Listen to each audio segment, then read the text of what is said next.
Okay, well, good afternoon, everyone. Thanks for joining our annual IADC meeting. It is a different world we live in, doing this virtually. Think of many past meetings where we've had this in-person chance to shake hands, make connections, and we do a little different lineup for you. My name is Bart Johnson. I'm the board chair for the Itasca Economic Development Corporation. Just really excited to have all of you here. As we think back on this past year, it's been a challenging year. I've never heard the word COVID-19 before in my life, but that has penetrated every aspect of what we do. We've lived a life of restrictions, and this is not only on a personal level, but we think of our business community, what the impact those restrictions have had, and the changes that's caused in our economy, both on a personal level and at a business and in our community. But I also start to think about some of the strong things that come out last year. Just the phrase of Itasca strong, what it's meant in our area, the resiliency of our community, the region, really seeing the power that we have in partnerships across all greater Itasca County area. And just with all of you here today, what that represents and just that commitment that we have with businesses and community members to our community, to one another, and to our region to stay strong through really an adverse year with so many unknowns, ups and downs. But it also kind of brings us to the point too, we need to start looking at how we shape our economic future. These are world and national influences, state level influences, and we really need to look at how we're going to shape our economic future. We need to look at things differently as we move forward into 2021. So certainly I think we can be proud, all of us here on this call, but I'm thinking specifically to our IEDC staff, really a sense that we can be proud of the response that took place in 2020. But I think the most important thing for us as an organization will be the importance of how we will at IEDC and in all of our roles start to build going forward, really trying to shape our economic future, which that ultimately affects the quality of life for our jobs and all of our communities in the greater Itasca County area. And that's really what IEDC is about. So I'm excited for the annual meeting here today. Thanks for coming. And we're going to kick off. There's going to be a lot of videos, a little different format, going back and forth from some prepared videos, introduction, summary stories of what's happened this year, and then some sharing directly live those stories, experiences, and what's happening and what we're looking to do. And so with that, Tamara, would you start out with the first introductory video?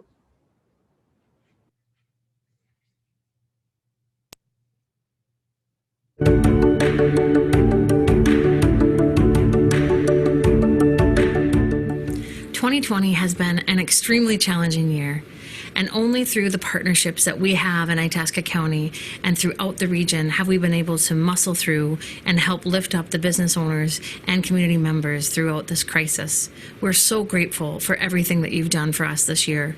We're especially grateful for our team here at IADC and the IADC board members. Your commitment and dedication has made 2020 a year of challenges, but a year of successes for IADC. Hi, my name is Lori Gill. We moved to Itasca County in 1998.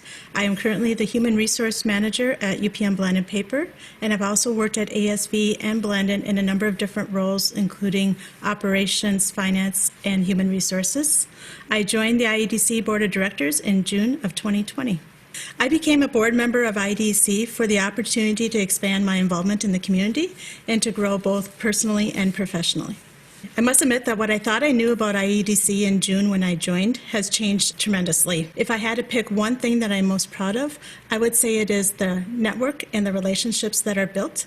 Examples are the county, the city offices, Apex, CETA. That's what I would say I'm most proud of. Hi, my name is Mike Auger. I've been an IEDC member for a little less than 2 years, and I work to oversee gaming operations for the Leech Lake Band of Ojibwe. I was born and raised in Grand Rapids.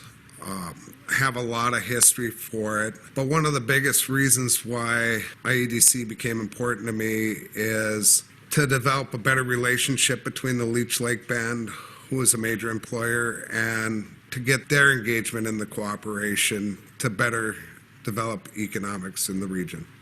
The single thing I am most proud of what IEDC has done is they brought the Leech Lake Band and Deer River City Council and the state legislature together to get the wastewater treatment plant on the bonding bill for 2020. My name is Bart Johnson. I'm the provost at Itasca Community College and the current board chair for IEDC. Grand Rapids is my hometown, and a majority of my family is from the greater Itasca County area. So I know there's a lot of things that really make for a great quality of life, and I feel fortunate that although I moved away, I was able to move back to my home community. And I know how many things matter in making this a great place to live, but an important part are quality jobs. And so that's the thing that's made me excited to be part of IEDC is the work that's done to create quality jobs in our community, because it's really an important element for our communities to continue to thrive and be a great place for people to live long into the future.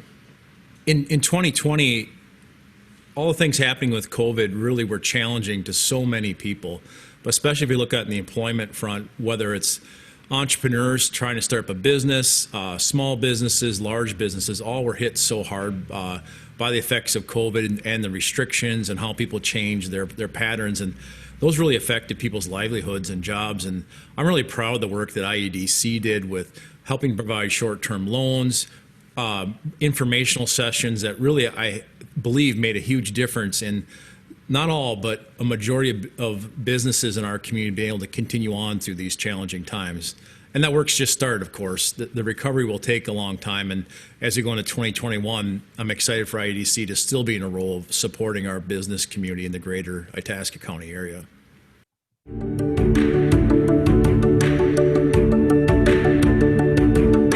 Hi, this is Sarah Carling. I work with CETA, Community and Economic Development Associates. Hi, Matt Shimon with APEX, the Area Partnership for Economic Expansion. I'm Bud Stone with the Grand Rapids Area Chamber of Commerce. Hi, my name is Kirsten McPherson. I'm the project coordinator for IEDC. Megan Christensen. I'm the executive director of Visit Grand Rapids. Hi, I'm Mike Cordy, senior loan officer with the Entrepreneur Fund. What didn't happen in 2020 that surprised me? There was a lot of moving pieces, and really the biggest thing for me was all of the locals, the businesses, the communities coming together to really work through this trying time. All of 2020 surprised me. I think when we went into 2020, we had this pretty hefty goal on what we were going to accomplish. Not even right out of the first quarter, we realized that probably wasn't going to end up happening. And I think I was like everybody else, thinking that it was probably not going to last as long as it did. We were able to still accomplish everything that we were set out to accomplish. It was just done differently. The whole year of 2020 surprised everybody. COVID had some major challenges for all of us. I think there were a lot of things that wouldn't have happened without COVID. So I would have to say the whole year was pretty much a solid surprise all the way through. Many businesses took advantage and found the opportunity in these challenging times to grow their business, expand their business, and find new avenues to increase that economic growth we're looking for here in Itasca County. I don't think I was surprised by anything, just more thankful of, again, how the community stepped up, this community and communities all across the region. Everybody stepped up with a common cause, and that was to help the businesses to try to get through this. I'm just thankful for this community coming together. 2020 was one of those years that nobody could see coming. We all had to react as things happened and did the best we could to come together to support our small rural community, and IEDC led that mission. Being a rural small community, small businesses are the heart of our community. We have really appreciated being a part of the IEDC network to be able to work together and handle things as we can as we go forward. 2021 is going to be a big year because it's compiling what we did in 2020. So looking at all of our business retention and expansion visits, looking at all the relationships that we built, all the programs that we started. And so it's maintaining those while also continuing to build them in year 2, which is going to be 2021. My main focus is looking into the next 3, 5, 10 years and what we're doing now to impact that. You know, we have a really strong partnership, and there's a lot of great things that are coming down the pipeline with 2021. And I just think the growth and development opportunities that are going to take place within Itasca County are super exciting, and I'm really looking forward to those opportunities. And with our partnerships, we're really going to be able to drive that forward. In 2021, myself and the rest of the Apex team is looking forward to continuing to grow a relationship with the community leaders throughout Itasca, the leadership at Itasca County, and here at IEDC. My passion is being in front of clients. This past year, I've seen a lot of tears, and that's been hard. So what I look forward to in this coming year is being able to circle back with these clients and help their business grow. Going forward with our partnership with IEDC, the thing that I'm most looking forward to is continuing that strong relationship that we have built up with not only IEDC, but the Chamber of Commerce and other organizations, including government entities like the city and the county. We all have formed a really good partnership to move forward, to get stuff done in a quickly and timely manner, making sure that we have a good, effective way to communicate the information as we go forward. 2021 is going to be an unknown year for us as well, especially in first and second quarter. And I look forward to working with IEDC to help guide us through that.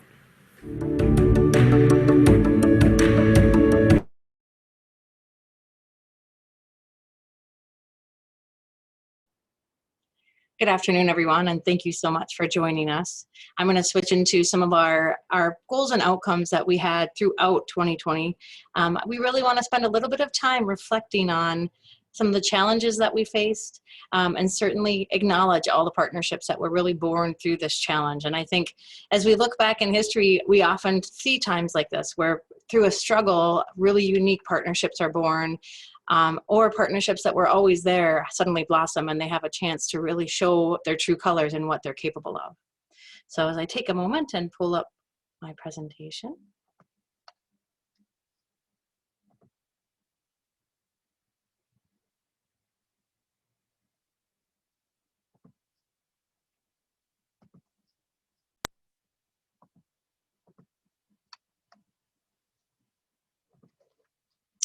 So this, as most of my staff know, as we look back on 2020, this was a quote that came out almost immediately after COVID-19 hit and we faced our first government shutdown.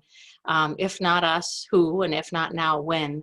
It seemed only right to be thinking about things locally here and how we could really make a difference. I can tell you there were a lot of challenges in the beginning as we thought about how to respond to the things that were happening. There's a lot of pushback on IEDC for trying to pursue different options because the thought was, well, let's just wait. We've not been here before. We've not been in this circumstance. Let's see what happens. We should be getting some federal funding. We should be getting some state funding, and we think we should wait. Well, our team decided not to wait. Our team thought this is a time to step up, take on the challenge of trying to be a communicator for our businesses and for our communities. And that challenge was really met full on by this team that you see on our slides here. But as we go forward, we'll talk a little bit more throughout the session today. So the IEDC team has grown. As you know, over the years, we've fluctuated from small 1 or 2 folks all the way up to maybe 8 people on this team. And right now, I'm really proud of the folks that are on the call and certainly a part of this organization. We really worked together throughout 2020. Every person that you see on the screen had responsibilities that were above and beyond their job description. They can testify to that. And they brought that every day. And I think what made us really unique as we worked through these challenges was not that we were taking these burdens on and thinking, oh my gosh, I don't want to go to work tomorrow. These are frustrations that I just don't want to deal with. It was a passion to serve our community. That's what drove all of us. There's coaches on our team. There are people that are involved in their churches and their communities on a very personal level.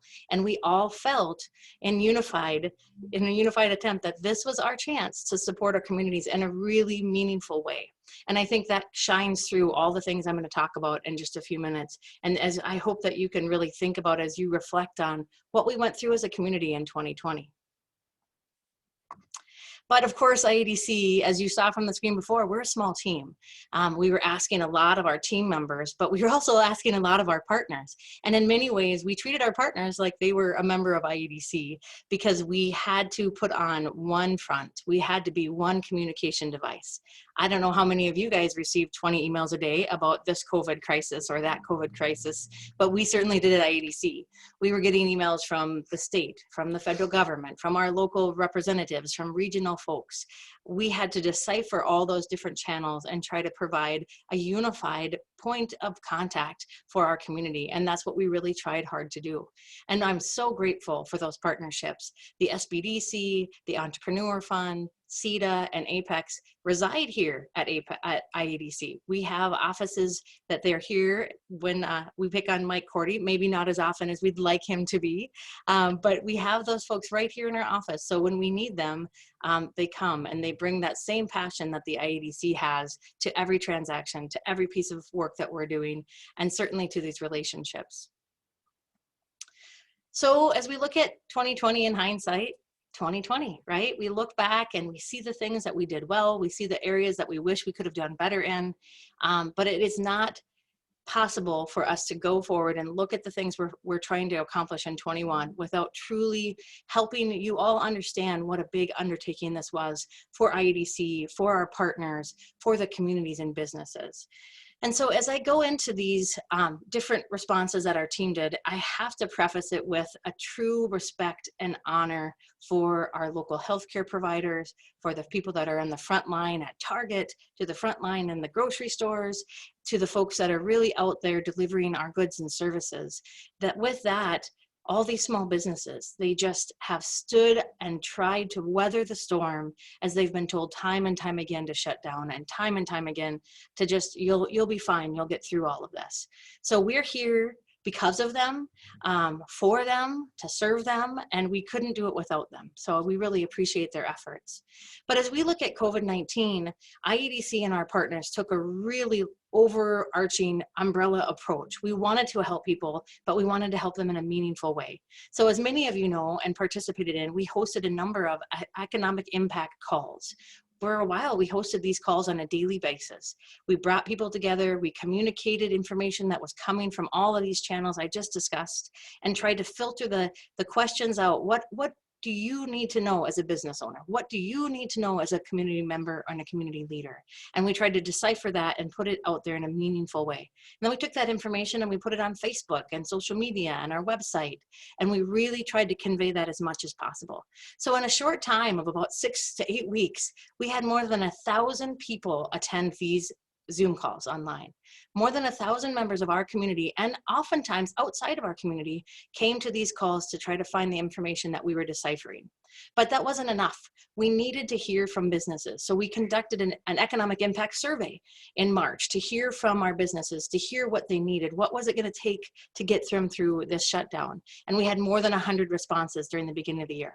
We did run that same survey just a month and a half ago and had 174 responses. So people were engaged, and you could see the different levels of their engagement as we worked with them through the COVID crisis. One of the things I'm most proud of as we work through COVID response was the Isbrf loan program. And that of course stands for the Itasca Small Business Relief Fund loan program. We worked together with the Blandin Foundation and the Entrepreneur Fund to start this loan program in 17 days. I have a second slide on this, but I can tell you that it would have been unheard of outside of a nationwide, a global crisis for someone to say, we don't have a loan program today, but tomorrow we're going to loan out $1 million. And that's what we did here at IADC. But we couldn't have done it. We couldn't have done it if Sean Wellnitz and the team from the Entrepreneur Fund didn't say, yes, we're going to work with you. We want to help you. We do this every day, and we're going to help you facilitate that process. And our board members who said, hey, we're super busy. We have regular day jobs, but we're going to be a part of a committee. And then, of course, our partnership with the Blandin Foundation that is so strong, where when we went to them and said, please help us raise these funds, they came forward with $500,000 right out of the gate.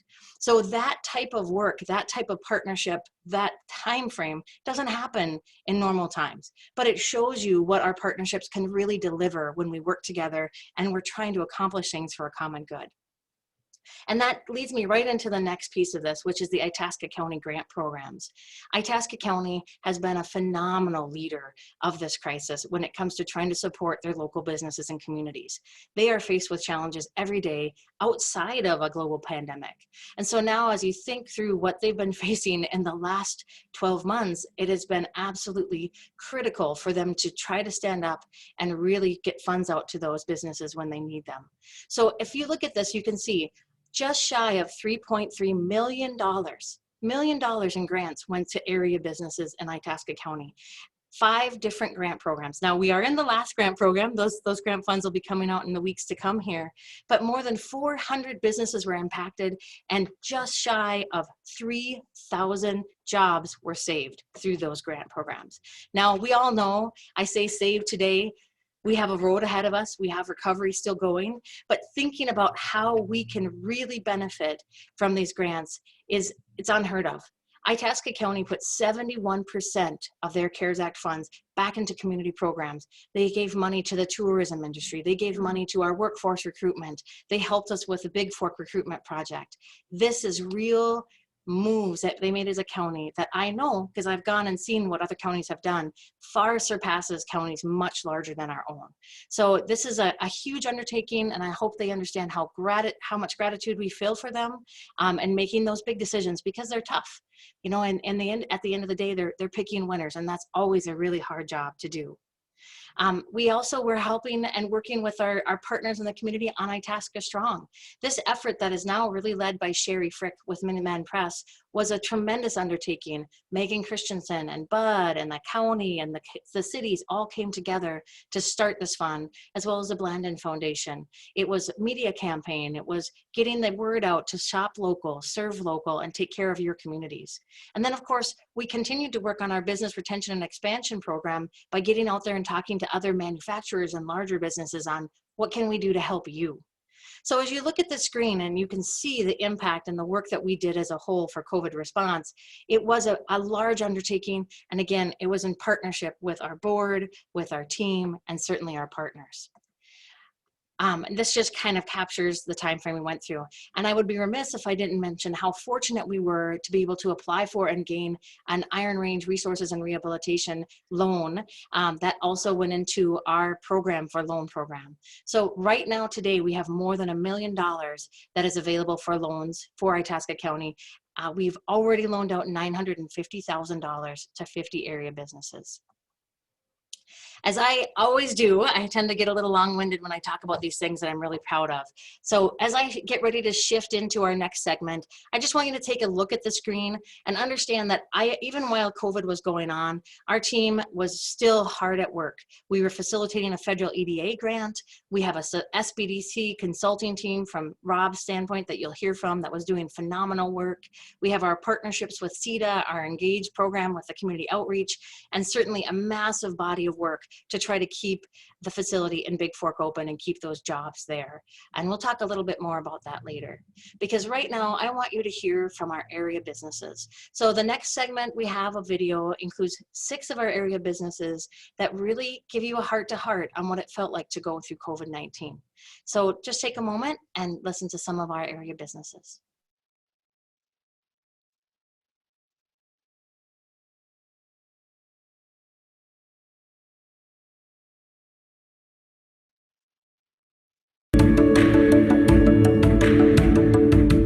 I'm Dr. Diana. I'm Dr. Colby Condis. We own North Lakes Chiropractic and Functional Neurology. Our business we started in 2015. The biggest issue that we had in 2020 was really just the uncertainty. Initially, we were unable to see patients right away while they were trying to decide whether or not chiropractic was considered an essential service. And then when we were able to see patients, it was only on an emergency basis. And then we were working just one provider at a time. So then it was just one of us in the clinic at a time. So it cut all of our patient bases pretty much in half. Back from when we started in 2015, we've received a lot of support from the IEDC. And then come now 2020, the challenges we've faced with COVID. From the beginning of March, we attended every single Zoom session that was multiple times a week. And we received all of our information about what our business should be doing, what sort of options were available for financial assistance, whether it be loans or grants. And that made a huge difference for our business. And then, we were given several different opportunities to apply for local grants. We owe a lot to the IEDC from the beginning of our business to helping us weather the storm of 2020. I think the biggest thing that they can do to help is keep doing the job that they're doing. The small businesses in this community really appreciate it. IEDC has just been an advocate for small businesses in Itasca County. And so I think if they can continue to keep being an advocate for businesses here, it makes a big difference. I'm Pat Kane. I'm the owner of Lefty's Tent and Party Rental. It's a company that is fairly rich in history of 40 years.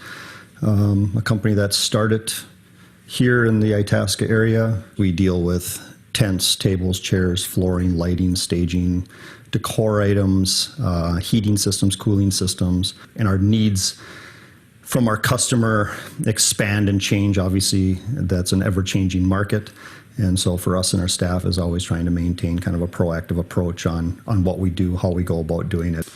Well, clearly everybody has had a lot of whirlwind going into 2020. For somebody that's in our industry, it was a gut punch. We went in with a phenomenal staff entering into 2020. For us, we were getting prepped and prepared for a fairly good size 40th anniversary celebration. Basically, as we started to put the footwork down on that, the COVID hit, and for us, it was obviously a very devastating style of a hit, because everything in our industry, everything that we do, got kind of just ramrodded, and everything just came to a stop. It was probably one of the most humbling times for doing this since I've been young. A company that has been based on being extremely proactive got put into a position of we weren't classified as essential unless an essential operation needed us. For months, not days, not weeks, for months, dealing with the phones ringing off the hook, taking calls from customers, the bride that's crying and bawling on the phone, and for us to still try to maintain the calm duck on top of the water of saying, it's okay. Let's look at this. We can move your date back. We can look at next year. Every day you have cancellations that are coming in, and you're dropping, might be $1,000 one day, could be $10,000, could be $20,000 off your books. For the most part, you're going in a backwards direction. And for 40 years, that has never been the case. The impact was major. How does Lefty's fare out of it all? We did just fine. We are going to be here in 2021, and we're going to be here, like I said, until I turn the lights off. Well, IADC, along with other agencies, you guys are a never-ending resource. You get to a point where you don't have the capacity or time to always do, maybe it's the research, maybe it's whatever it was, and I can't, countless times from your staff of getting an email and saying, this fund has become available. Have you looked into this yet? Can we help you? IADC was one of the first emails that I would take almost on every single time something was released, of saying, we believe you qualify for this. What can we do to help you fill this out? Helping us is going to be very similar to what took place in 2020. The role for us is leaning towards you guys of tracking some of these things down, resources. I know how valuable of a resource and the staff that is there, how knowledgeable the staff is of trying to move, I guess, the peg forward on the business climate in the community. So very strong advocate for what you guys do, and would continue to be that advocate for what IADC stands for. So. My name is Renee Dulong. I'm from Coleraine. I own Woodline Daycare, and I've been doing daycare approximately 24 and a half years. And I do it out of my home, and I'm full most of the time, and I love my job. The greatest challenge I faced in 2020 probably would be I lost a few kids permanently, and then I lost some hours with some families, probably to keep up financially. The support from IEDC helped me in many ways. It actually helped me to get some supplies for my daycare, helped me in the times of need where financially I needed money to keep me going. I got a computer, and I got some toys for my kids. IEDC can help me in further in 2021, I would say they're always available if you have questions. So if I have a question or need, and I would say to help other daycares in time of need. Hello, I'm Ted Cromie, local resident of Grand Rapids. Been here permanently since 1984, and that's when I started my business, which gives me 37 years in the logging business. Obviously, the pandemic, a big issue, and that caused some real problems for me with the closure of the Duluth mill. Probably reduced business by 80 to 90%. IEDC was a great thing to happen and very timely. What IEDC was able to provide for me and my business and really helped to keep things rolling. Even if slowly, things kept going, and hopefully we're back to bigger and better things here soon. Hey, this is Bill Martinetto with Rapids Brewing Company. Rapids Brewing Company is a brew pub in downtown Grand Rapids. As a brew pub, we're a restaurant that brews its own beer. We offer beer and food for on-site consumption as well as to go.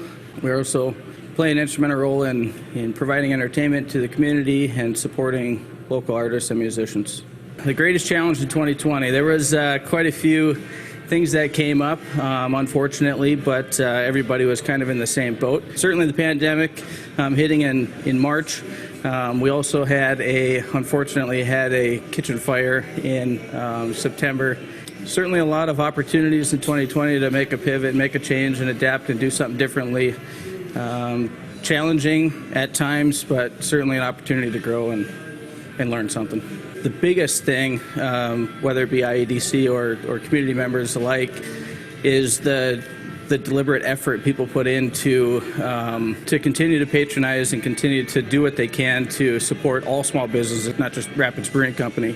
IEDC was instrumental in providing updates when the pandemic first hit, keeping everybody informed on what's coming up, executive order stuff, but also just being there for support for any other business needs, business planning, structuring, bouncing questions off of. I guess that went a long ways.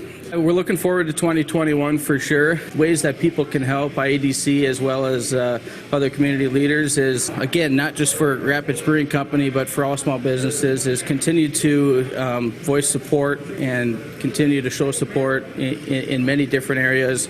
We've been really appreciative of the deliberate effort people have put in this community to go above and beyond and support small business in a great way through all of this. And as far as IEDC specifically goes, continue to be a great community resource for small businesses, continue to be there and answer the phone calls and the emails and keep everybody up to date on what's new and what's exciting. And yeah. My name is Christina Anderson, and I own 3 businesses here in Grand Rapids, Center Studio and Center Spa and Nopo Coffee Co., and they all kind of play together. Well, we started with the studio, starting out with yoga and Pilates, and just our community loved it. This grew and grew and grew. We added the spa in 2012. And then moved into this new building that I'm sitting in now in 2016, where we then brought on Nopo Coffee Co. to support our clients and customers here. I honestly feel like the momentum of everything that we've been doing in the last, 12 to 15 years to build not just our community, but our staff. Honestly, the momentum of staff having to start and stop was really challenging. So that period of time where, we didn't have much to do or jobs to do, I guess if I were going to just parse down what was the most complicated part or I guess disappointing part, it was that momentum of losing staff and having to bring them back on. It was hard to get that back. Well, the grants were amazing, but I would say with that, the ease with which we were able to obtain it, with the hand holding that you guys did, it was incredible. And with everything else we were juggling going on in that time, having someone felt like looking out for you was really amazing. I feel like IEDC has this reputation of really standing behind the businesses in this community. So we always know that if there's something we need, that we can always reach out and get a helping hand.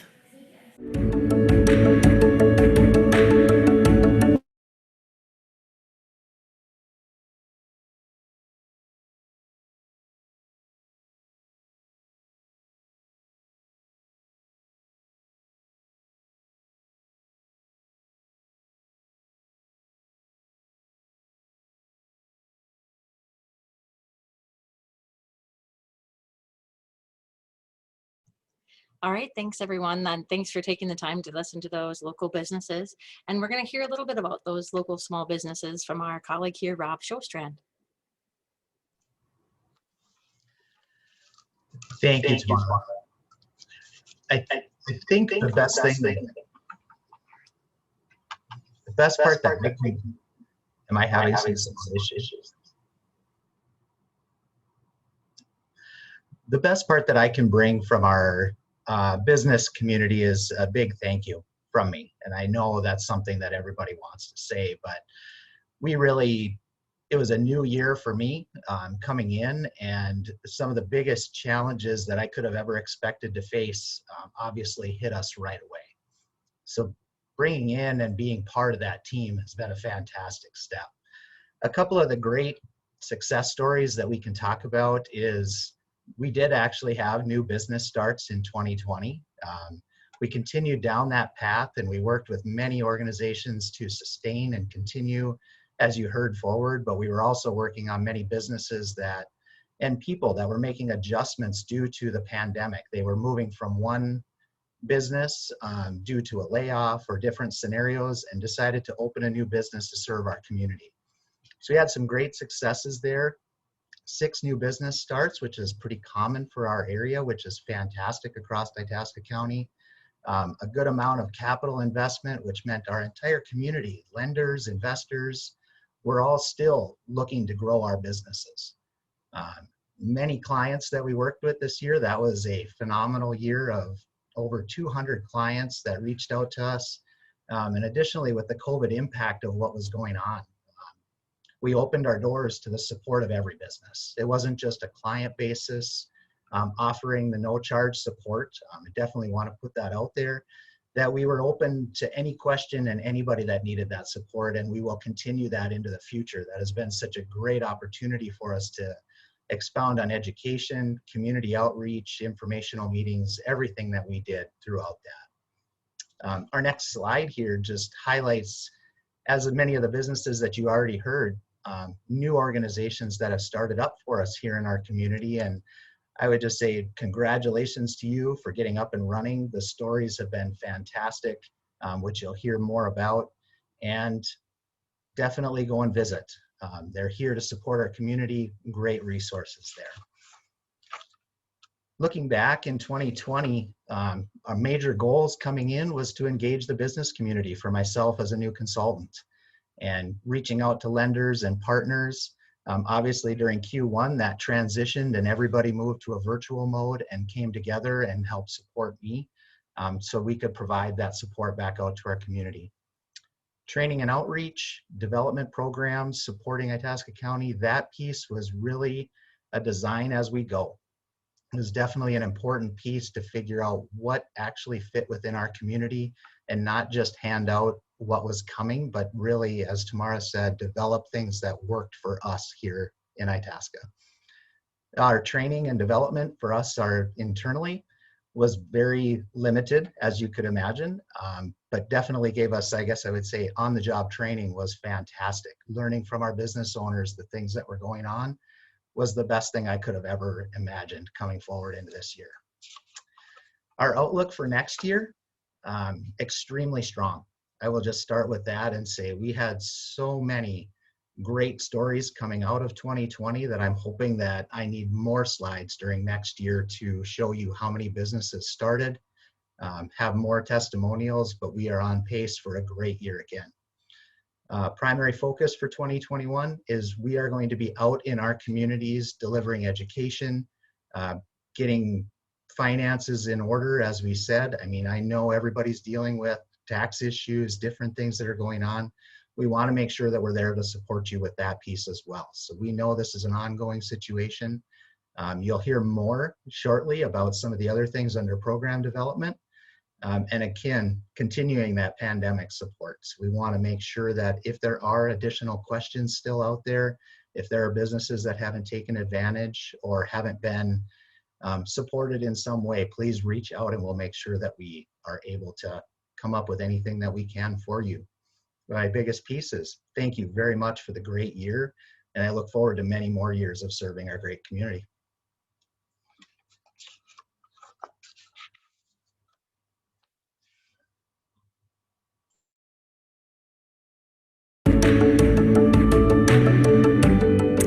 is Nicole Spolarich, and I'm one of the owners of 13 Main. We're a furniture store that specializes in interior design.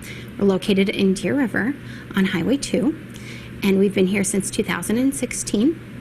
And we specialize in helping people find ways to make their house their home. When I bought into 13 Main, I came with a lot of ideas and I wanted to do some cool things in the community, and we had a bunch of success and were so well received, and it went amazing.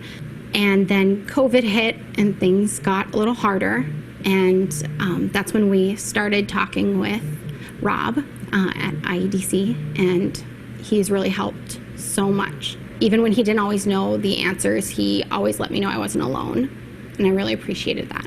The greatest challenge I think we faced in 2020 was manufacturing delays with problems like getting fabrics internationally.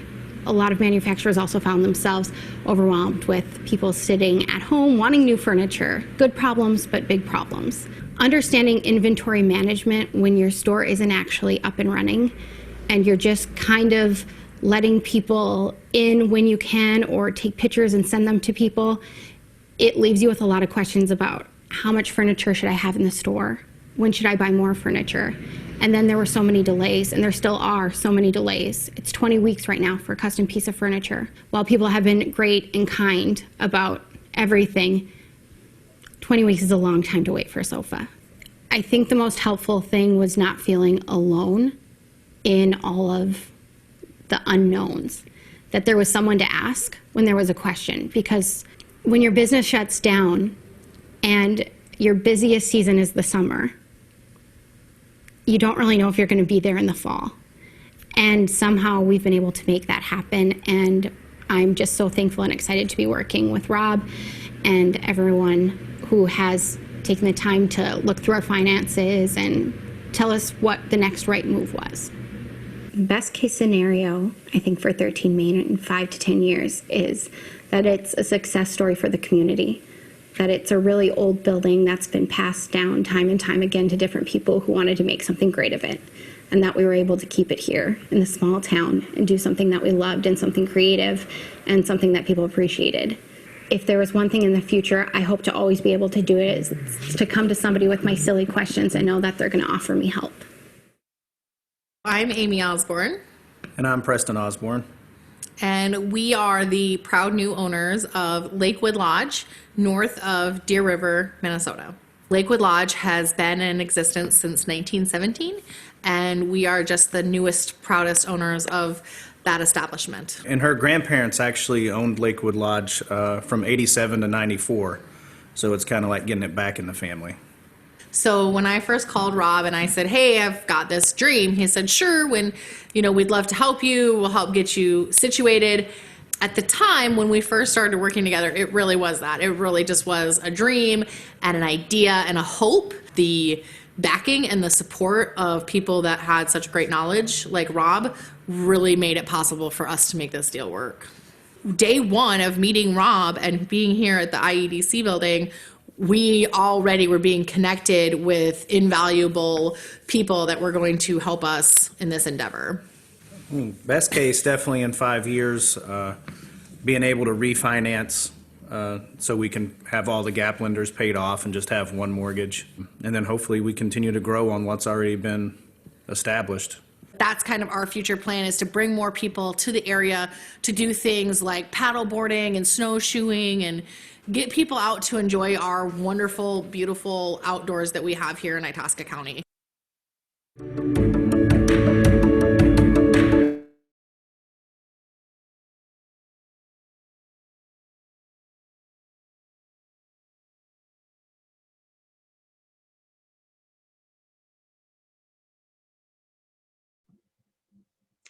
So thank you for taking the time to listen to those business owners. For us, those business owners are really, the blood that flows through our veins here in Itasca County. They are giving jobs to community members. They are working hard to help sustain their businesses and provide taxes so we can continue to have the benefits of having those businesses in our community. So a really important part of our segment.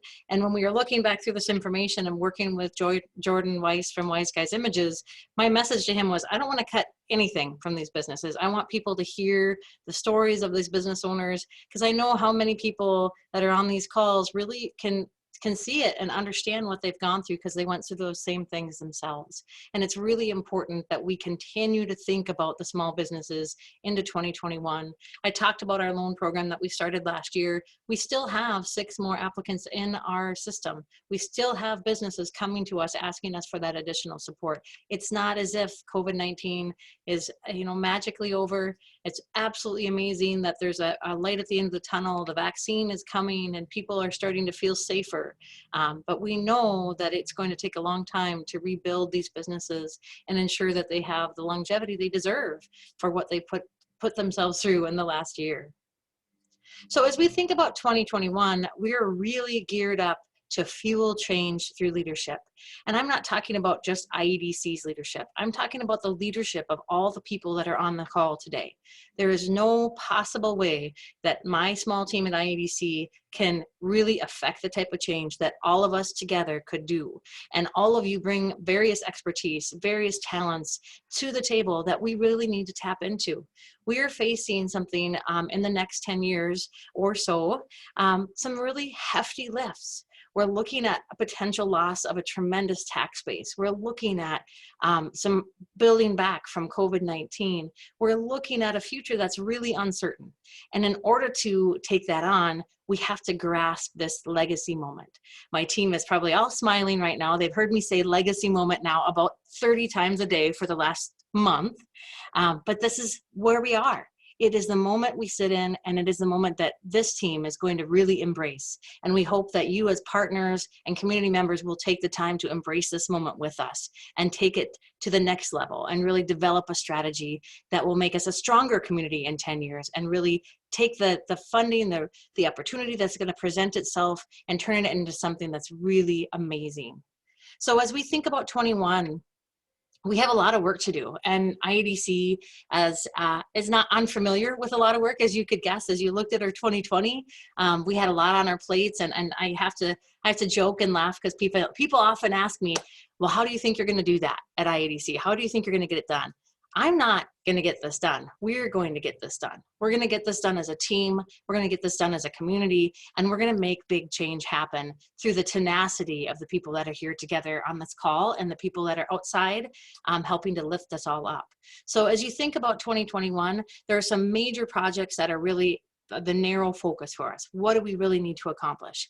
The first one is going to be engaging in an economic transition task force. As most of you know, Minnesota Power is looking at some pretty big changes. They released their IRP, and there's been a lot of information out there about that integrated resource plan that impacts our county dramatically. And so IEDC, along with the leaders from our county, Cohasset, our state, Minnesota Power, the city of Grand Rapids, we're going to come together in one group and instigate strong change and think about strategies that will get us through. We're going to do this, thankfully, in part because we have some funding already coming to support the strategic mission as we look into 21. So within the next 4 to 6 weeks, expect to hear more information from my office and my team as we build this transition task force and we tap into the different resources that are out there within our community.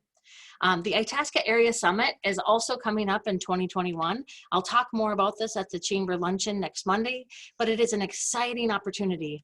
Many of you on the call may know that there was a summit in 2003 where they really looked at the future. In fact, I believe Jobs 2020 was born from that original summit. We have a huge opportunity with some bodies of work that are happening in 21 with this transition task force to come together as a community and help develop strategies that we can put into action throughout 21 and beyond to respond to some of the challenges that we're facing. So expect to hear more about this. And again, expect to hear that word legacy until you're really tired of it, but it's out there and it's the moment that we're in. Our federal EDA grant, we are in year 2 of a 2-year grant. This year, we have the cluster analysis and recruitment strategy hard at work. We hired a company that arrived this week and actually was out there visiting. In fact, visited the ICC campus just this morning as they develop their strategy. They'll be looking at our workforce. They'll be looking at our industries and helping us identify opportunities. We'll be looking hard at our entrepreneurial ecosystem, which you're going to hear about in just a moment. We'll continue to strengthen our business retention and expansion plans. Of course, our core business, why we're here, is small business development. And Rob and his team, Austin and Tony, are really going to continue to work hard at that. They couldn't do all the work they do without the support of our regional partners at the Northland Foundation and the network that really gives us access to. So you can continue to expect training and outreach, and as Rob alluded to, a lot of free available education for you when you need it. And then finally, we're going to talk a little bit about our Launch Minnesota Regional Hub.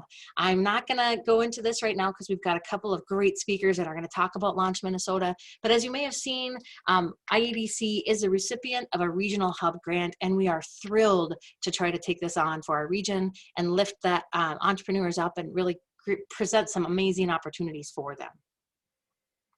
Just because we have those big legacy projects, we are not losing sight of the important things that we are continuing to be involved in. Our Thrive Up North is our workforce marketing campaign that we've been in partnership with the City of Grand Rapids and Visit Grand Rapids and the Chamber and many other partners, including private partners like Grand Itasca and North Homes, as well as Paul Bunyan. It is an amazing group of people that are putting all these strategies and efforts behind it, and we raised over $190,000 for 2 years for this program. So we're really excited about trying to bring workforce to Itasca County, trying to get more people in so we can continue to grow our ecosystem here.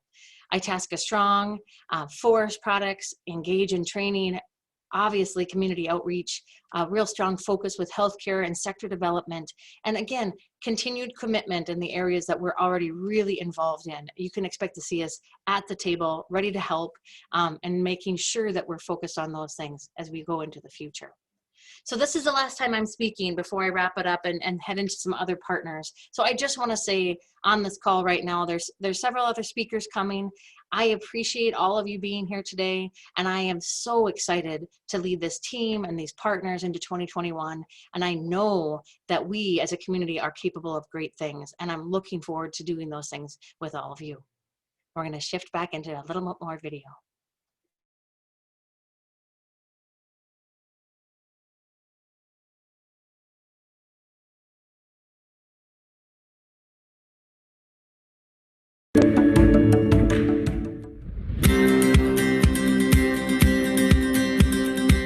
I've always loved the Northwoods, so I knew someday that I wanted to live up north. I usually tell people that on a really good day, it takes me 7 minutes to drive into work, and on a really bad day, it takes me 9 minutes. I've actually kayaked into work. I'm a big fan of the Indigenous food movement, and so we started a garden last year. You know, this is a wonderful family town. That'd be a reason to move to Grand Rapids.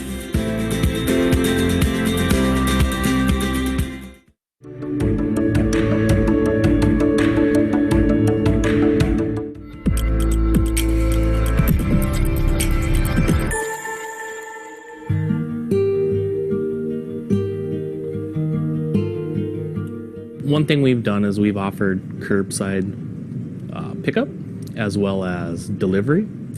So we've just offered that as a service, contact-free, trying to meet the needs of our community. That's been very effective, I think, in allowing for especially our senior community to be able to receive groceries without putting themselves at risk. I feel very proud that I'm helping out in a lot of different areas, providing food for our community. We started doing our deliveries and curbside pickups, which has been huge for some of the elderly people in our community. Biggest challenge is with our suppliers and the supply chain, just keeping our prices in order. You know, we're not a big box store. We're just the local independent grocery store. So there's a lot of different regulations that are coming in on a regular basis from the CDC, the World Health Organization. We're trying to follow all of their recommendations as close as we can. We're all in this together, so just, you know, we feel like everyone should just be kind to each other. follow the guidelines that are out there. Take the pandemic seriously.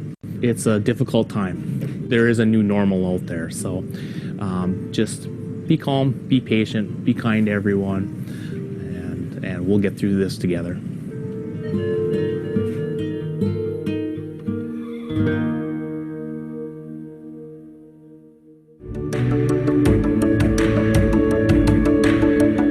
I'm Wayne Roskus. I work for Lamke Broadcasting Incorporated here in Grand Rapids, which is comprised of KOZY, KMFY, and J105 radio stations.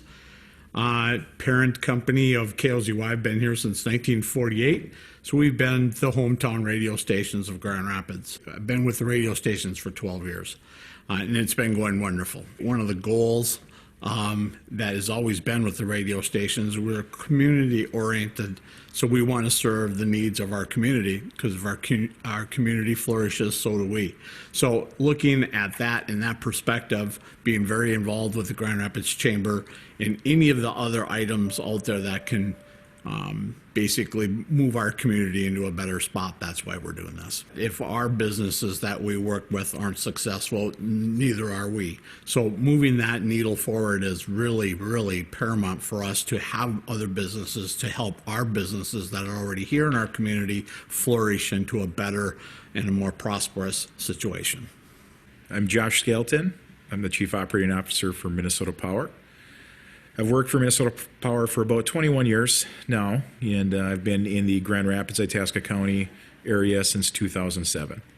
Well, at Minnesota Power, we believe in the region we're truly stronger together, and we've had a long history, over a century, of serving this region's energy needs and collaborating with those we serve to build stability and employment and jobs and businesses is a priority for our organization as well. So when we can collaborate with others who live and work in the same region, we find that to be truly a stronger together moment. Well, our success depends on the success of those we serve, and certainly we want to see healthy, strong businesses survive through times like we're facing now, but also be in a position to grow. We have a long natural resource-based industry that we like to find ways to build from, but also be ready for opportunities. And it's organizations like IEDC that bring together the time and talent and treasure to bring that effort to fruition. Hi, I'm Chuck Shear. I'm the president of Nelson Wood Shims. We're a company in Cohasset, Minnesota that's been around for 70 years. We employ 64 people, and we make more wood shims in Cohasset, Minnesota than anywhere else in the galaxy. Well, we've had quite a few expansions in the 24 years that I've been at Nelson Wood Shims. We have added on many times. We've grown to about 10 times the size that we were 24 years ago. So we've done a lot of expansion. Our company has become more of a campus than a small company on a 3-acre plot like we started out. You know, when I first started, we had 11 people working in the company. So we've come a long way. We've also been able to add a lot of jobs that were overseas. So we've taken a lot of products, and that's what we're working on this year. We're doing an expansion so that we can take more jobs that unfortunately we have to import today because we're at capacity. But with the expansion that we're doing, we hope to bring a large majority of those new jobs here to the U.S. and produce it at less cost than you can do it in China. And we can do it right here in the U.S. So if a little company in northern Minnesota can figure out how to beat China, I think a lot of other companies can too. You just need to think outside of the box, be creative, and look at all your options and work together as a team, and you can do great things. My name is Josh Koschik. I am an area manager for the Bolt Company for our Minnesota operations. I've lived in Grand Rapids for the last 7 years with my wife and 4 daughters. Been with Bolt for over 12 years since graduating from the University of Minnesota back in 2008. Born and raised in International Falls, both my wife and I, so we are at home here in Grand Rapids. The Bolt Company is a funding partner for IEDC because we believe in community engagement and community involvement. IEDC has done some great things over the last few years in the Grand Rapids community and other communities outside of Grand Rapids, and working with different organizations to help promote growth and stimulate the economy here in Grand Rapids. Bolt loves investing in the communities that we live and work in, and we felt that it was just a good alignment of principles and beliefs. Economic development is important to the Bolt Company because at the end of the day, if there's not economic activity taking place in the communities that we live and work, there's no opportunities for us. Northern Minnesota, I've referred to it as the biggest small town anybody will ever be a part of, and every small town, every community, it seems, in Northern Minnesota is interconnected in some way, shape, or form. And IEDC helps bridge that gap to a lot of these communities and again, promotes that growth so that we're able to thrive and live in the community that we live and work in the community that we work. 2020 brought with it all kinds of surprises. At least it's starting in 2021. We reasonably know how that will play out, and we're looking for better days ahead. So for 2021, I think there's some silver linings. Clearly, getting sustainable businesses back to serving the region, serving their customers, providing employment is a priority. So I'm excited that IEDC does a lot of work to help those businesses stay healthy, stay in business, keep their doors open. But there's also elements that on the economic development front we haven't seen before, where you can work remotely. You can work where you want to live. And I think Grand Rapids and Itasca County can bring a lot of that together. So I'm excited to see the prospects that can come from these transitions. So if there's anything we've learned over the last 12 months is to try to find a positive where you can. I think there's a lot of opportunity for growth of different niche businesses or add-on businesses that can be done remotely. And I look forward to seeing what IEDC can do together with their partners here in the region. Looking forward, people have seen what Grand Rapids community is. They've visited here, they've vacationed here, they've done that, and now they're starting to make their home here because they know the community is a great community. With that said, industry needs to grow here so we can have jobs and the great economic impact that they will bring with them. Well, one of the things that we've done with IDC over the years is IRRB funding, and you end up with a very attractive interest rate, which is very helpful. And as we're looking at our sawmill expansion to the tune of $1 million, we're looking to do some of that long-term financing through IDC with IRRB so that we can continue to be competitive, and every penny saved is a penny earned, and it really helps us to compete. As we look to 2021, I think the thing that is most exciting for the Bolt Company and working with IEDC is just the engagement, right? And trying and working hard to bring in new companies and bring in economic growth and bring in new partnerships. I have had the privilege over the last year to work with several individuals here at IEDC, and it's not even so much from a getting work standpoint, but it's networking, it's business philosophy, it's strategic planning, and again, not just around a specific customer who the Bolt Company may serve, but rather for the greater good of the Grand Rapids area.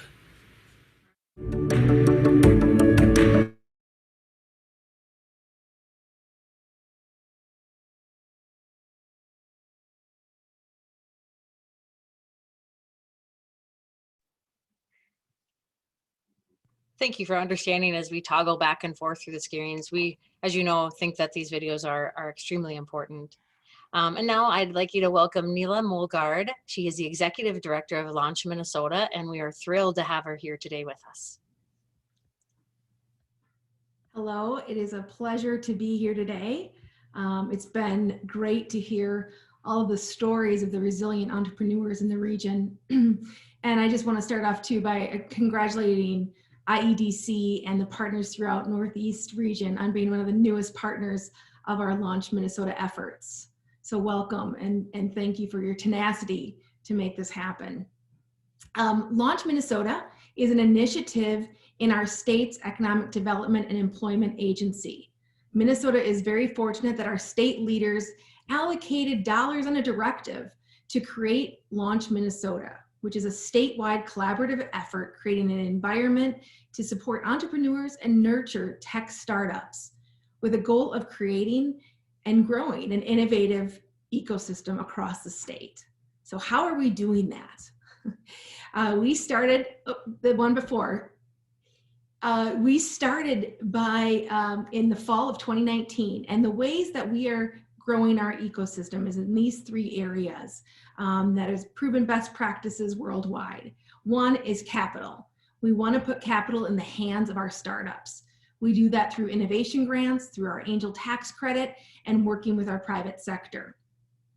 Second, we need to create an attractive environment and a culture where it's easy to start and scale a business. We've connected Minnesota corner to corner with a first of its kind hub and spoke model, which now you are part of.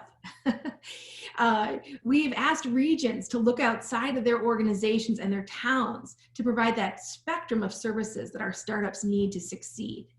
This provides your region with the opportunity to customize offerings, yet still being able to pull on best practices across our state. And third, we are working to increase entrepreneurial talent and knowledge. And we lean to our program partners like you to provide startups with that know-how of how to start a business, provide lean startup education, technical assistance, links to experts and funding sources to really help bring their ideas to reality. So who benefits from Launch Minnesota? There are many stakeholders in this effort. Clearly, entrepreneurs benefit, and that's our focus. We provide them dollars through our grants, and we also are proud to say that we prioritize communities that don't usually get access to capital as easily in some of the underrepresented areas, such as women, people of color, vets, and rural communities. But not only do we provide dollars, but we now help with the navigation of the wealth of resources across the state. And we help increase their talent so they're more likely to be able to scale their business and get those private investment dollars that are needed. We hope we add value to our Launch Minnesota network by providing capacity, connectivity, and impact. You do not have to do it all. There's opportunities to collaborate and to refer to others in the region and the state to help provide more tools and resources for your businesses to succeed. With connectivity, there's resources and opportunities that can be shared. You can build on your strengths. One would be geography. There are strengths in rural communities versus more of the urban settings, and they both bring value, but they're both different, and you can leverage that in this network. You can leverage the programming and then other statewide resources. And the impact is going to be greater. You don't have to start from the ground up. You can learn from each other. You can learn from others across the state about what's working, what's not, and take those best practices and move those forward. Clearly, the whole goal about Launch Minnesota is to grow our innovation economy and really be a leader in a nation. So it's going to help your individual communities. You're now not only connected locally and regionally, but to our state, and then and then nationally from our work. You have a collective voice now and on-ramps to organizations and businesses and people across the state on that recruitment side. And competitiveness. We learned really fast in 2020, people can work and live anywhere they want. And you are creating now those attractive environments in your community to really attract those next generation of businesses and entrepreneurs. So we have been in existence a little over a year, and really proud of our progress, considering a lot of what our work did. Our work was in 2020, so impeccable timing. Couldn't have planned that better, but we're really proud of the progress. So we asked our innovation grantees at a 6-month progress report, a handful of questions. 92% of those applicants have said that they have been able to move their technology forward due to those innovation grants, which I'm just thrilled about to see that progress. Now, those innovation grants are competitive. We have only approved 34% of those applications. But I'm also proud to say that 56% of our grants go to targeted populations.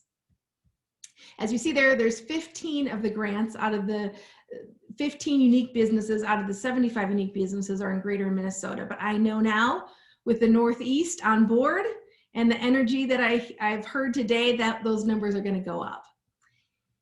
The other successes have been in the Launch Minnesota network, and this is some of it, reiterating some of the benefits, but one of our organizations saw 5 times the amount of expected participation because of the connectivity of the Launch network. They've also been able to leverage resources and build off each other's strengths. For an example, is our co-working spaces are now convening monthly. They've worked together to share policies and procedures of how to keep their office spaces clean, how to deal with COVID cases and mitigate any of that kind of risk. Time has been saved by our partners. They've now, instead of everyone hosting office hours in one of these regions, they've taken turns and share some of those duties, and so they're still accessible to businesses, but not every organization's impacted. There's also been some common messages in marketing, which is really exciting, and I know LEAD is going to follow in that path. In Southeast Minnesota, there's the E1 Collaborative, and in Northwest Minnesota, there is the Now Navigators that just launched a beautiful website and ways for their entrepreneurs to be able to connect. And then obviously there's best practices. The entire purpose of Launch Minnesota is to bring those best practices from the nation and the globe here to the state and then to the local communities. And so we've seen a wonderful amount of trust being built amongst our partners and sharing lessons learned. So 2 lessons learned in this last year. One is the need that we all have. We have short-term goals, but we need to have a long-term vision. And especially in 2020, we face many emergent needs, but it really is critical to spend the time and the dollars to foster these new technologies and foster these early businesses. The second lesson is trust. Relationships are the foundation of our work, and trust is obviously a critical component in these relationships. A saying that I think just is so true is change happens at the speed of trust. And that's what we are all trying to do. We're all trying to make change for our cities and our region and help move our businesses forward. Awareness. We need to work on getting the word out to both our entrepreneurs and our stakeholders. There are entrepreneurs in your region, people with ideas, individuals that have some big problems that they want to solve. And now hopefully through this network and your partners across the region, they're going to have those better on-ramps. And for other stakeholders, we need their wisdom, we need their wealth, and we need their work. There are other ways that they can engage in our ecosystem, being an investor, being a mentor, or really being a champion for the work of our startup organizations and our local businesses. And fourth, is leveling the playing field. We saw the role of government and some of our programs to really help those under-resourced founders and communities. So very purposeful in that. So our call to action today. First, just think about the programming across the region. How hard it is for even you to know the vast amount of programming and services that are available. So then in the lens of an entrepreneur, that's hard to navigate. And so one of the benefits of this network is that call to action of let's place our entrepreneurs first and wrap our services and our programs and education around them. Second, the data collection. This is the first time with Launch Minnesota that we are collecting data corner to corner of our state. And it's really critical for us to know the opportunities and the challenges in front of us to better elevate our entrepreneurs.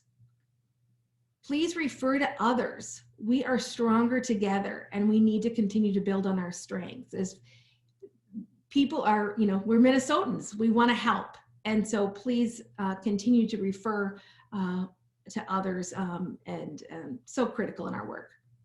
And lastly, be a champion. Stay active and engaged. 2020 has been difficult on many fronts, but clearly after today, there is a lot of momentum in your region. And the work you're doing is so important, but it's not always easy. And there's an African proverb, I'm actually looking at it right here on my office wall, that I think is so true, and it resonates a lot with the work that we're doing, with IEDC's doing, and many of you on the call, is if you want to go fast, go alone, but if you want to go far, go together. And I think that says it well. So I really look forward to working with you this year. I appreciate your commitment to our startup community and to our entrepreneurs. And I just thank you for your commitment. Thank you so much, Neela. And Neela, as well as our partners here, will always have opportunities and times to answer more questions. I'm going to let Kirsty McPherson, our lovely economic development coordinator, project coordinator, talk about Launch Minnesota here. But please know that we just received this grant, so we are ever evolving in this process. Yeah.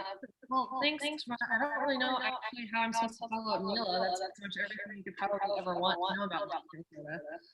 I think Tamara, you might be perfect.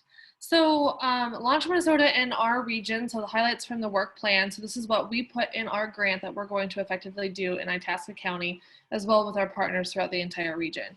So one of the big things is we're going to create a recruitment marketing strategy for new businesses and entrepreneurs.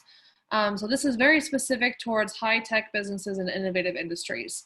So very strategic plan there when it comes to creating this marketing strategy. We're also going to be creating a business education platforms using ILT studios, SBDC programming, startup and entrepreneur competition and events, and all sorts of other networking pieces there as well. So being able to create that full ecosystem that is so important to the Launch Minnesota platform. We're going to also create a strategic plan for incorporating a makerspace into Itasca County. This is going to kind of help level up and be able to produce more entrepreneurs in the area by being able to secure just kind of those different pieces that help them feel empowered and those different resources that are kind of lacking right now and not a really good resource for people to be able to go into. We're also going to be creating a mentorship program, a one-on-one between existing entrepreneurs and business leaders to education providers, those folks, and then the entrepreneurs themselves.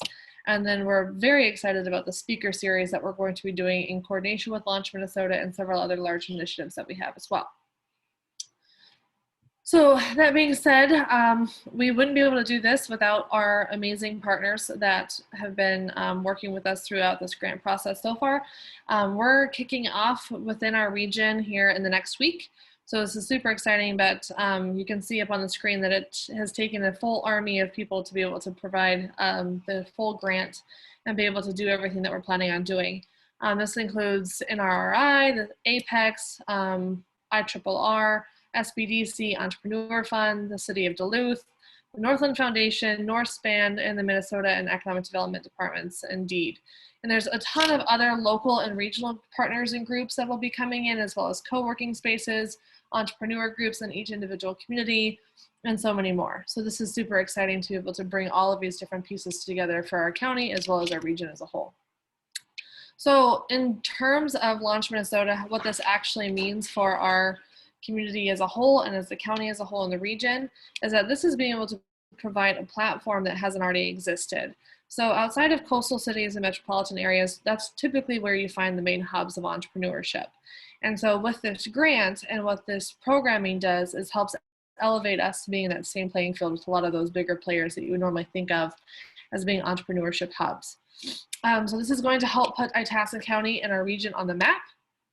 This is going to help us be able to attract more entrepreneurs, be able to foster the entrepreneurship spirit that already exists here, and be able to really create a sustainable entrepreneurship culture that has been started and has been actively working on. This just helps level us up.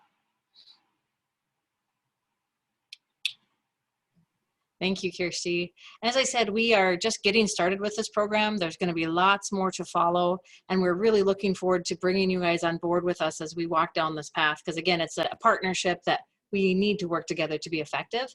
But now let's hear from some of our community leaders on the work and the things that happened in 2020.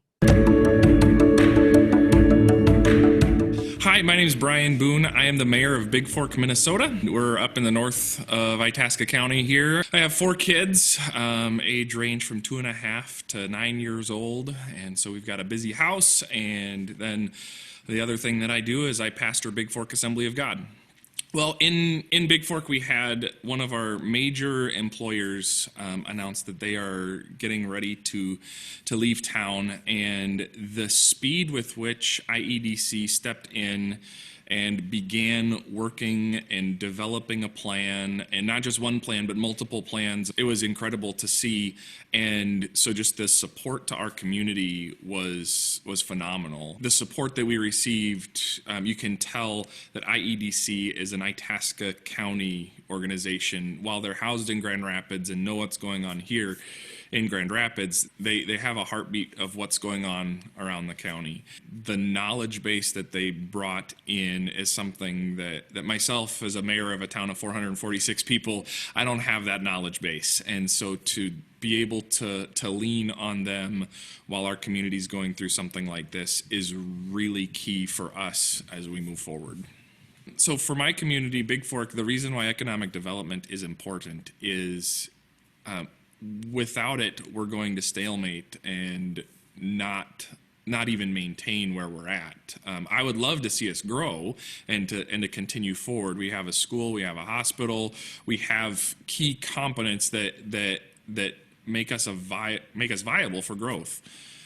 But without the development aspect and really the thought processes that come from people who are clued in on the economic side, the small businesses, the big businesses, that thought process, bringing that to the table is key for us. Hello everyone and Happy New Year. My name is Terry Snyder, County Commissioner for District 2. So 2020 was a very unusual year. As we entered the year of 2020, we had a lot of enthusiasm that we were going to see good things throughout the whole entire county through our partnership with IEDC. Like most across the nation, we also ran directly head-on into the COVID wall. At that point, we had to take a step back and examine what the responsibilities were going to be for the county in terms of the COVID-19. And part of it, and probably in a lot of ways, one of the most important responsibilities that we had to take care of was distributing 3 rounds of federal and state funding to our community that involved more than $6.5 million. Knowing that that would be a difficult task for the county, we immediately reached out to IDC and began conversation about how they could help us. I'm very proud and just don't even know how to state the response that we received from IEDC and the staff, and the countless hours then that ensued to put a plan in place to set criteria, number one, market, and then eventually take application and distribute the funds. Of the $6.5 million, we were able to reinvest 75% of the $6.5 million back into the community because of IEDC. And it went directly to businesses, it went to our loggers, it went to our nonprofits, some of it went to our schools, and others across the community that are all suffering. So from a county standpoint, economic growth, economic development in our county, in our communities, is extremely important because that builds tax base. And that's what finances the mostly mandated services that we're required to provide. And so if I relate this to our COVID-19 issues, is that it's extremely important to maintain and partner for economic development, because the effects of COVID on our community and on our businesses isn't going to go away when COVID goes away.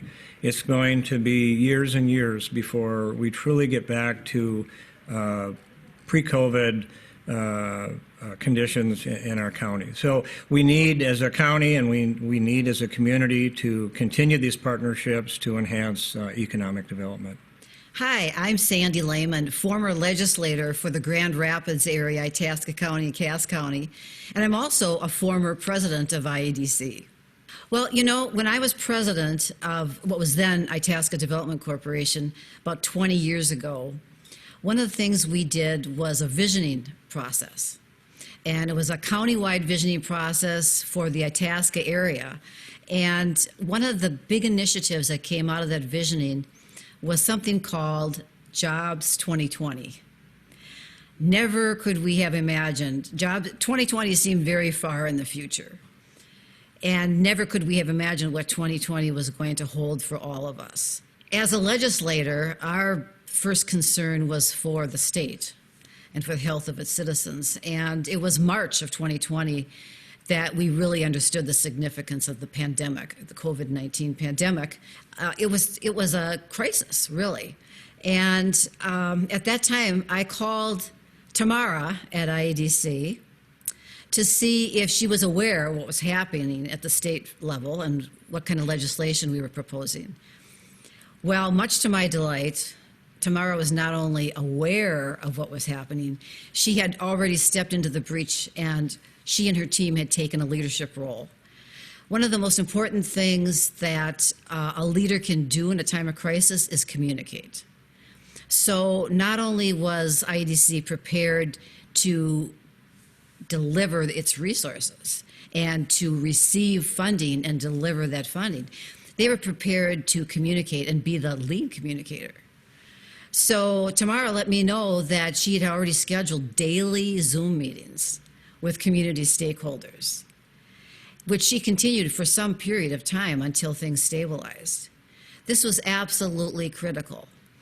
And I think that the fact that people trusted IEDC at that time just made it easier, certainly made it helpful for me to know that when we sent resources to Itasca County, that they were going to be used wisely. In fact, when the CARES funding came through from the federal government, a little more than, I think, $5.5 million came to Itasca County, and IEDC administered half of that money.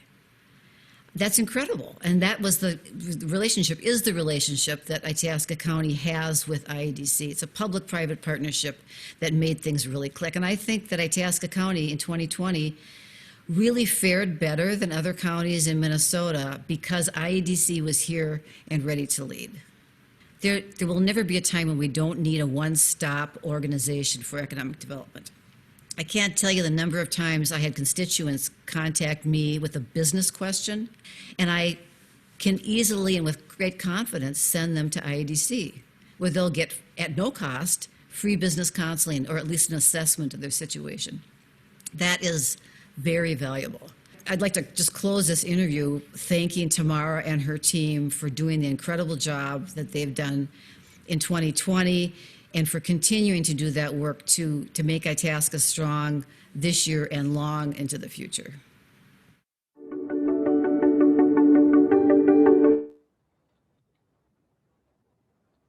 Well, thank you everybody for hanging in there. A lot of exciting stuff on a really been a roller coaster year, but just like to do a few thank yous to close things out. First, thanks to all of our speakers we've had here today, this afternoon, and those that recorded videos ahead of time. Really appreciate everybody taking the time to do that.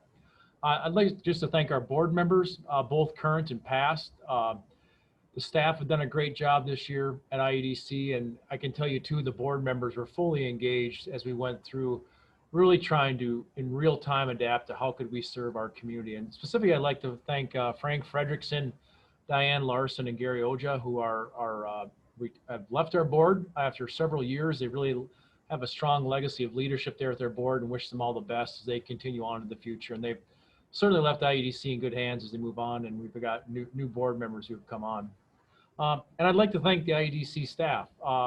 They mentioned several times where they were stepping up, doing things differently, making things happen, and I truly personally appreciate that. I know the board does, and I know our community does. And you know, one thing that stood out to this year, that just a lot of great things, but Tamara just recently got recognized with an award from the Economic Development Association of Minnesota it was an innovation award for economic development. And I know her name went on the award, and she's very deserving of that. But as we all know, it's a whole team effort there at IEDC. So, you know, really, I just, you know, awards are always great. All of us have gotten some things at different points in time, but what a meaningful time for IEDC and Tamara to get that recognition for innovation in a year of severe challenges. So congratulations on that. And then I was looking through the roster here a few times of all the participants and stuff, and want to just say thanks to each of you. You're contributing partners, you're partners in the work that we do, and most importantly, you're committed to our community, and you really take your role seriously in making sure that we've got strong and healthy communities. So thank you for your role in doing that. So in closing here, we've got a few videos to watch just to close things out, a few more thank yous. If you got any thoughts, ideas, want to get a little bit more involved, There's going to be some contact information at the end if you don't know how already to get a hold of us. And if you can believe it or not, there's more stuff happening at IEDC that did not get covered today, including some more details on the upcoming planning and activities. So on Monday, tomorrow is the speaker at the Grand Rapids Area Chamber Luncheon. I'd encourage you to join in and to hear what else is going on that we couldn't fit in this hour-and-a-half update on last year. So again, thanks everybody for coming, taking the time, and please enjoy these closing videos. Even though 2020 was the most difficult business year I can remember in my history, the strength, selflessness, and the tenacity of our community has been overwhelming. The strength that we've seen from our business owners, to caring about their employees more than their business, to graduation parades and the things that our community has done this year have made me absolutely proud to be part of this community. It's made us stronger and definitely given us the opportunity to show our very best for everybody. I'm Terry Hakel. I've been here for 20 years, and this is probably the first time during that period of time that IEDC has been called upon to do above and beyond what our work normally includes. I'm so proud of the way our community has pulled together, of the way our staff and partners have pulled together, and the way that our businesses have been able to stand side by side to make it through this hard year. Born and raised in Itasca County, I'm extremely proud to work for an organization such as IEDC, who truly does bring out the best within my little community. Thank you to all of you who make our work possible, our funding partners. From the largest to the smallest, we appreciate all you do. A special thank you to the Blandin Foundation and Itasca County, not only for your funding, but also for the confidence and the trust that you place in the work that IEDC does.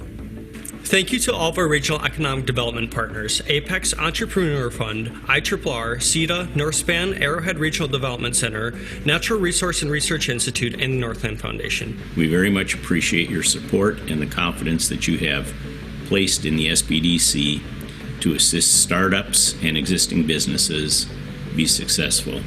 I want to say thank you to all of the small rural communities in Itasca County that I continue to support.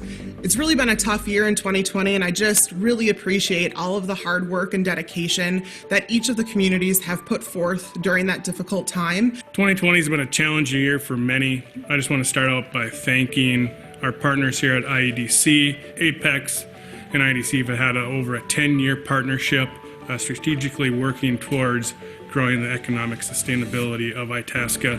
Thank you to our local partners, community leaders, and citizens of Itasca County. A special thank you to the Itasca County Board of Commissioners, City Councils, Visit Grand Rapids, the Downtown Business Association, Grand Rapids Chamber of Commerce, and all the communities within Blandin's footprint. A heartfelt thank you goes out to all the healthcare professionals in Itasca County. You truly have been the glue that holds us together during these difficult times. Thank you to all of our businesses in the Itasca County area. The trust you have put in us to help you through this difficult season has been very appreciated and has inspired us to do our very best for you and our community. So I reign from Hill City, Minnesota, and this community has been a part of my life since my childhood, and I believe in its community members. I believe in the business owners, and coming to work at IEDC has been a tremendous gift for myself and my family. It's given us a way to give back to this community. It's helped us to find new friends and new partnerships, and helped us to be creative as we look at the future for our community. And so as I look back at 2020, I see a lot of obstacles, and I see a lot of things that could have gone differently. But the one thing that has come out of 2020 for myself and for our team here at IEDC is an opportunity to serve this community in a way that we never have, in a way that we can lift businesses up, lift our community members up, and support them in their time of need. I know I've said this all year long, but we're grateful. We're grateful for our partners, we're grateful for our community members, and we're especially grateful for you and all that you've done to lift up and work through this really difficult year. So thank you for all that you've done in 2020, and we're looking forward to a 2021.